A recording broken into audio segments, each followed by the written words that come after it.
Hello भाई लोग, आज के स्पॉयलर्स में सबको स्वागत है। आज के वीडियो में किसका फटने वाला है और किसका कटने वाला है, तो जल्दी से शुरू करते हैं। फर्स्ट हमें फ्लैशबैक दिखाया जाता है। बोरुतो और सास्के दोनों ट्रेनिंग करते हैं, मतलब सास्के ट्रेन करता है बोरुतो को। बाद में वो रेस्ट लेते हैं। रेस्ट करते वक्त बोरुतो पूछता है, मेरा स्टाइल कैसा लगा? मैं बिल्कुल उचिया की तरह ही दिख रहा हूँ ना?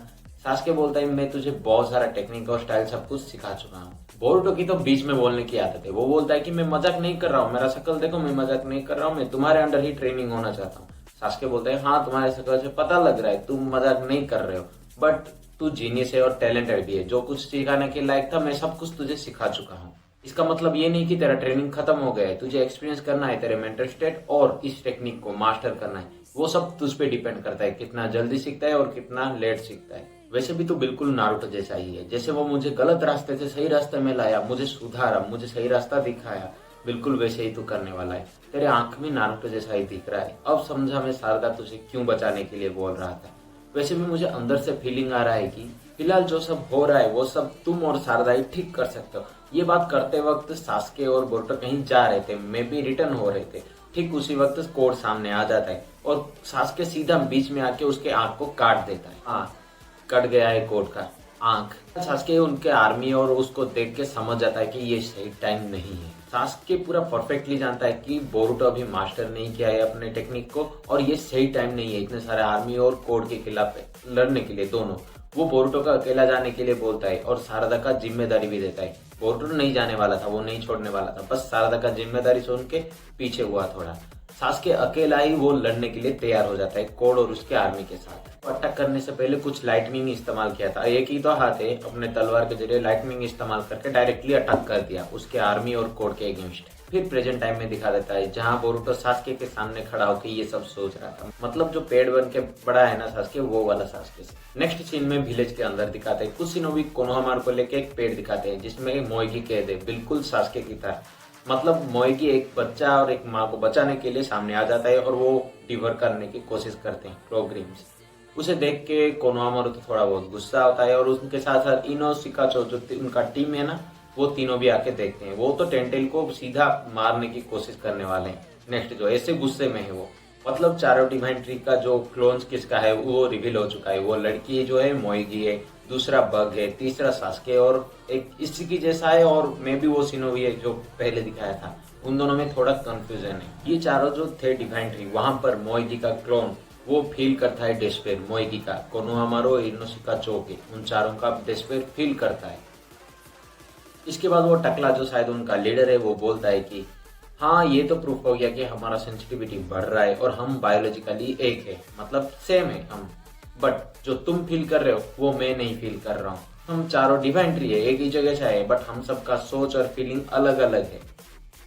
हाँ, कावाकी और बोरुतो को जो डिफर करना वो सेम ही रहेगा। मुझे पता नहीं जो फील हो रहा है मे बी उस पर्सन का फील हो रहा है, इसीलिए मेरे लिए नारुतो उज़ुमाकी इम्पोर्टेंट है, बट मैं सोच रहा हूँ उसे डिफर कर लूँ। मात्सुरी बोलता है नारुतो उज़ुमाकी क्यों, वो तो ओसुकी नहीं है। बट वो टकला बोलता है कि देखो, हम डिफरेंट तरीके से इवॉल्व हुए हैं, हम डिवाइन ट्री जो कभी भी नहीं हुआ है, और हम सबका सोच इसीलिए अलग अलग है। तुम भी अपने अंदर से जिसका आवाज आ रहा है उस पर ये ध्यान दो, और वो तुम्हारा टारगेट है। ये सब बातें आइडा दूर से अपने सेनरिंगान से देखता है, मतलब अपने घर पे बैठ के वो सब नजर रख रहा है। मात्सुरी, मतलब जो मोएगी का क्लोन है, मे बी डिवाइन ट्री है, उसका टारगेट कोनोहामारू है, और ये बात वो टकले वाले को भी पता चल जाता है। ठीक उसी वक्त सास्के का क्लोन वहां पर बैठ के जूरा कह के पुकारते हैं। मतलब उस टकले का नाम, जो उनका लीडर है उसका नाम है जूरा। वो जूरा से पूछता है कि उसके मन में एक क्वेश्चन है कि हम सब कौन है। जूरा बोलता है, ये बढ़िया था गुरु। हाँ, ये जरूरी नहीं है कि हम कौन थे, क्या कर रहे थे और कैसे बड़े हुए, बल्कि हमें ये जरूरत है कि हम क्या करने वाले हैं, बल्कि हमारा इच्छा क्या है। और तुम्हारा टारगेट कौन है? हिदारी। हाँ, सास्के का जो क्लोन डिवाइन ट्री है उसका नाम है हिदारी, गद्दारी नहीं। यहाँ आइडा घर बैठे सोच रहा है कि टेंटेल और क्लोग्रिम्स मिक्स होने के बाद ये चारों निकले हैं। फिर जब बग का क्लोन था जो डिवाइन ट्री का, वो जूरा के बात को सोच के अपने टारगेट को याद किया। वो घूम के पीछे देखा आइडा की ओर और सीधा आइडा के पास आ गया। आइडा तो सोचा वो नहीं देख पा रहा है। वो सीधा आइडा के पास आके बोला, मैं तुम्हें देख सकता हूँ आइडा, और तुम मेरा टारगेट हो। मतलब ये शिनजुसु इस्तेमाल कर सकते हैं, मतलब कोई उसमें इम्प्लांट किया है शिनजुसु, जो कि मैंने पहले बता चुका हूँ, बहुत पहले वीडियो में। इसी की नहीं में भी शायद किया हो, वो देख लेना, डिस्क्रिप्शन में मिल जाएगा। आइडा डर के सीधा अपना सेनरिंगान ऑफ ही कर देता है और ऑफिस में वापस आ जाता है। मतलब आइडा का फट के हाथ में आ गया। डायमंड पूछता है क्या हुआ, चमक क्यों रहे हो। जूरा भी बोलता है सेनरिंगान। उस तरफ हिदारी जो सास्के का क्लोन था वो बताता है कि उसका टारगेट है उचिया सारदा। मतलब जो जिसे ज्यादा प्यार करता है उनका वो टारगेट हो जाता है। ये बहुत गड़बड़ होने वाली बात है। मतलब सास्के सारदा को प्यार करता है वो उसका टारगेट है। बग आइडा को प्यार करता था वो उसका टारगेट है।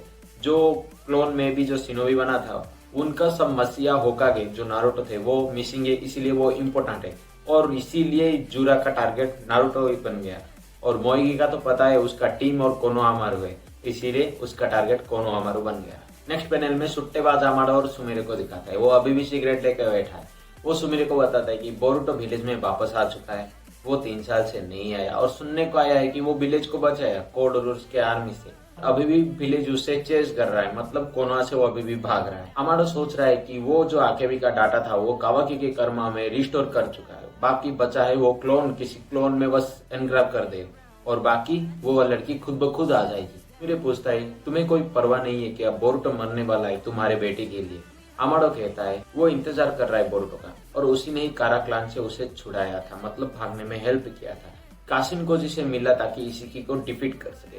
इशिकी के मरने के बाद मैंने अपने बेटे का जो डाटा था वो बोरुटो के कर्मा को रीजेनरेट करते वक्त इम्प्लांट कर लिया था ताकि उसके सोल को वापस ले आऊं और कोई चारा नहीं था, कर्मा को एक्टिव करना पड़ा, इसीलिए बोरुटो चाहिए। और ये तुम सोच रहे हो ना मैं ये सब बताने वाला हूँ केकेकुन मतलब सुमिरे। तुम सोच रहे हो मैं ये सब बताने वाला हूँ और कावाकी की बात करने वाले हो। उसके पास भी तो कर्मा है, उसका बॉडी भी मॉडिफाइड है और साइंटिफिक टूल है। बट मेन पॉइंट ये है कि किसी को भी पता नहीं कि उसका बॉडी मॉडिफाई किसने किया। बट फैक्ट ये है मेरे हाथों ही हुआ है वो मॉडिफाइड। मेरे बोलता है कि भाई तुझे कैसे पता चला, तू तो अंतर्यामी निकला। अमाडो बोलता है देखो जैसे पेंटर एक पेंट करते वक्त एक साइन छोड़ता है और वो खुद का पेंट देख के पता लगा लेता है कि ये मेरा पेंट है, बिल्कुल वैसे ही मैं देख के ही बता रहा हूँ। जो डाटा है ना आकेबी का वो मैं कावाकी के कर्मा में देख रहा हूँ। मेरा मेमोरी कुछ और बोल रहा है। ऐसा लग रहा है कि जैसे मेरा मेमोरी रीराइट किया गया हो। हमारे सामने जो प्रूफ है हमें वहीं पे ही विश्वास करना चाहिए, क्योंकि साइंटिस्ट हूं ना, मेरे मेमोरी को कुछ भी हो सकता है, धुला धुला सा कुछ भी हो सकता है। जो प्रूफ है उसी पे ही विश्वास करते हैं।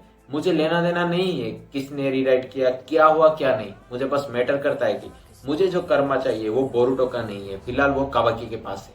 ऑफिस में बैठ के साइड पूछता है तुम्हें क्या लगता है उनका कॉन्वर्सेशन, मतलब शिकामारू से पूछ रहा है। मे भी वो सुन रहे थे अमाडो के बात। बालकनी में शारदा और सुमिरे बात करते हुए दिखता है। शारदा पूछता है कि सच में अमाडो ने बताया रीराइट होने के बाद भी उसका मेमोरी, उसे कुछ तो पता है, फिर भी ये प्रूफ काफी भी नहीं है। अगर किसी को फोटो भी दिखा दे बोरुटो का तो कोई भी नहीं विश्वास करेगा। सब बोलेंगे कि कावाकी ही सेवेंथ होकागे का बेटा है। कोई भी अपने मेमोरी पे शक नहीं करेगा, कितना भी प्रूफ दे दो। हाँ बट मेरे पापा ने बिलीव किया मेरे बात पे। ठीक उसी वक्त बोरुटो पीछे से आ जाता है।